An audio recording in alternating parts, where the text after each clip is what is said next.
यशोदा माँ पिछले जन्म में धरा थी।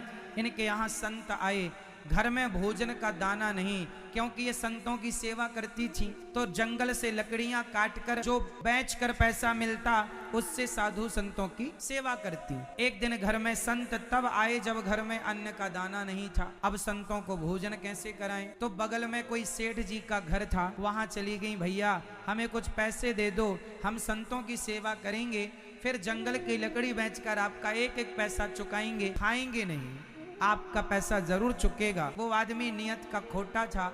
उसने माता धरा को देखा और कहा, तुम बड़ी सुंदर हो, यदि तुम हमें मिल जाओ तो हम तुम्हें पैसे दे देंगे, तुम अपनी जरूरतें पूरी कर लेना। धरा ने कहा, मिल जाओ मतलब क्या है? बोले, उस आदमी ने कहा कि ये जो तुम्हारे स्तन हैं ये मुझे बड़े प्रिय लग रहे हैं, यदि तुम ये मुझे दे दो तो मैं तुम्हें बहुत सारा पैसा दे सकता हूँ। माता धरा से उसने उनके स्तनों की डिमांड कर ली। उसकी नियत तो खोटी थी, उसने अपने ढंग से स्तन मांगे थे, लेकिन माता धरा ने कहा कि ये शरीर का चमड़ा, यदि इसे देने से संतों की सेवा हो जाए तो देना ही ठीक है, क्योंकि अब कोई ऑप्शन नहीं। तो धरा माँ ने कहा, ठीक है, मैं तुझे अपने स्तन देती हूँ। वो आदमी तो बड़ा खुश हुआ।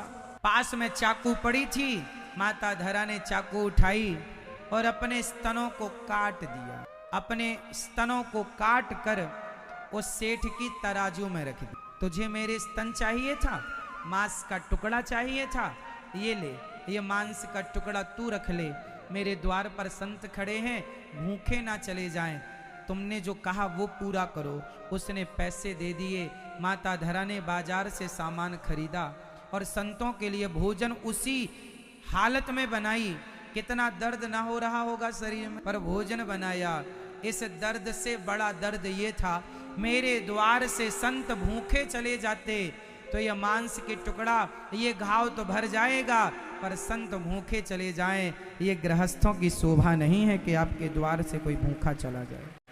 अतिथि देवो भव, अतिथि भूखा ना जाए, हमारे द्वार से कोई भूखा ना जाए, इसका हमें पूरा। गृहस्थी का मतलब क्या है? गृहस्थ धर्म निभे तब तो गृहस्थी है। वो घर घर है जिस घर में अतिथि सेवा होती है, साधु सेवा होती है। अब माता धरा ने संतों को प्रसाद बना करके दिया। संतों को थाली दी तो पूरे में खून ही खून था, पूरी साड़ी माता धरा की गीली थी रक्त से। अब माता धरा से पूछा संतों ने, अरे देवी ये आपके शरीर से इतना खून कैसे?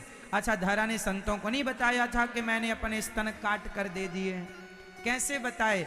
धरा माँ दुनिया की नियत तो समझती हैं, लेकिन अब कैसे कहें? बस उन्हें तो भोजन परोसना था, परोस दिया। संतों ने कहा, खून कैसा?